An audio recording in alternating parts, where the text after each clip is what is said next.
Good evening, guys, and welcome to Storyteller's Corner for the second time today for Friday, the 26th of June. And now we're off to that little village of Willowmere. The English countryside beckons us forth. So let's get over there, guys. This is chapter 7, and it is The Woman Who Came Home. So let's find out who came home. For several heartbeats, nobody spoke. The garden seemed wrapped in a gentle stillness, as though even the wind had paused to listen. Thomas stood by the gate, staring at the woman before him. Years had changed her.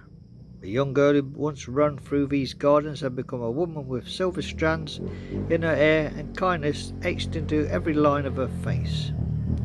Yet there was no mistaking her. She was Lily, his sister. The sister he had not seen for more than 40 years. The sister he wondered about on quiet evenings and remembered whenever certain songs drifted through the village. The sister he had never truly stopped missing. Lily, he said again, if speaking the name made it more real. She smiled. Hello, Thomas.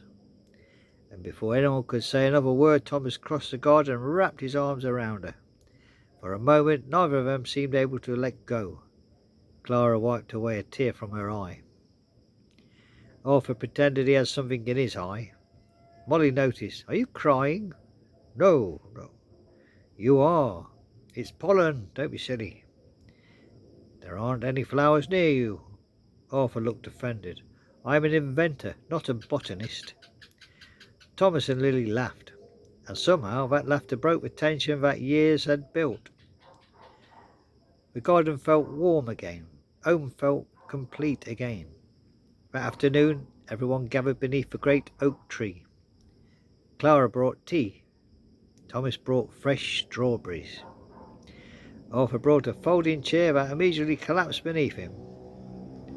It worked perfectly in the workshop, he insisted, from the grass. Of course it did, Thomas replied. Lily laughed harder than anyone. For the first time in years, she looked completely at ease. As the afternoon stretched on, stories began to flow. Stories of childhood, stories of adventures, stories of mistakes, and stories of the years between. Where did you go? Molly finally asked. Lily smiled. Everywhere, it seemed. She told them about bustling towns, seaside villages, and distant cities. She had worked in libraries, taught children to read, cared for the elderly neighbours, and planted gardens wherever she settled. It sounds wonderful, Pip says.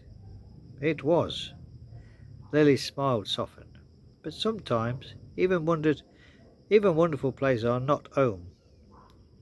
Nobody needed to explain further. Willowmere understood. Some places welcome you, but home was where your story began. As evening approached, Lily opened her suitcase. Inside was carefully wrapped bundles, letters, photographs, and old notebooks, and one small wooden box. Thomas immediately recognized it. The third box. Lily nodded. Elsie gave it to me years ago.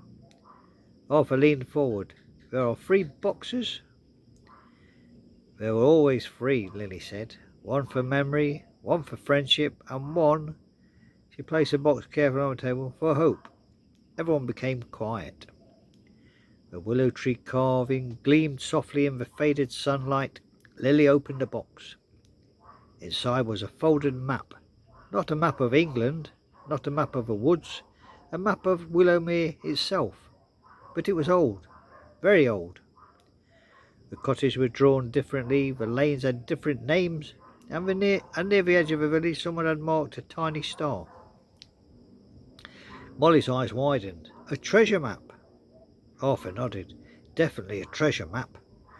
Thomas looked doubtful. It might not be. Arthur pointed. There's a star. Yes, treasure maps have stars. That is not evidence. It is excellent evidence. Clara laughed. You two haven't changed at all. Lily studied the map. There's something written here. In faded ink, barely visible.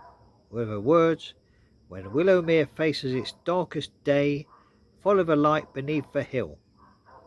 The laughter faded. Everyone looked at one another. The message felt different from the others, older, more serious, more mysterious. What does it mean? Pip whispered. Nobody knew. Even Lily shook her head. Elsie never explained. At that moment, footsteps sounded on the path. Everybody turned. It was Elsie Meadowbrook. She stood at the garden gate with a warm smile on her face. You found her. Lily stood immediately. The two women embraced. Old friends, reunited after many years. When they finally stepped back, Elsie looked around at the gathered villagers, then at the map, then at the star. Her expression grew thoughtful. I hope you would find that. You know what it means? Elsie nodded slowly. I know where it leads. The garden became silent. Molly nearly bounced out of her seat. Where? Where does it lead? Elsie looked towards the distant hills beyond Willowmere, towards a place few villagers had visited in decades, the Lantern Hill. Arthur frowned. I thought nobody went there any more. Almost nobody, Elsie replied. Thomas looked at her map again. And who's waiting there? Elsie's eyes twinkled. A promise. What kind of promise? Pip asked. The old woman smiled. The kind that was made long before any of us were born. A cool evening breeze stirred the leaves overhead. A wooden fox suddenly stood upright. The wooden bird began to sing its gentle melody, and somewhere beyond the hills a single lantern flickered to life, as though it had been waiting for Willowmere to remember, waiting for them to come. There we go, guys. To be continued. Chapter 8, Saturday evening, is the light on Lantern Hill. So let's see who's shining that lantern, who's waiting for all the villagers of Willowmere.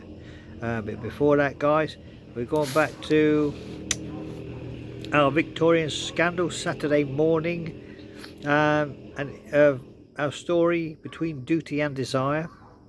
A big romance scandal between Thomas the chauffeur and Lady Caroline, a lady of high society.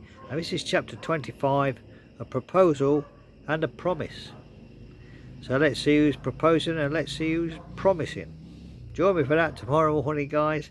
Until then, thank you again for joining me in Storyteller's Corner for Friday the 26th of June. Have a lovely evening, guys, and enjoy your weekend too. So there we go, guys. Take care now, and God bless us all. Bye bye now.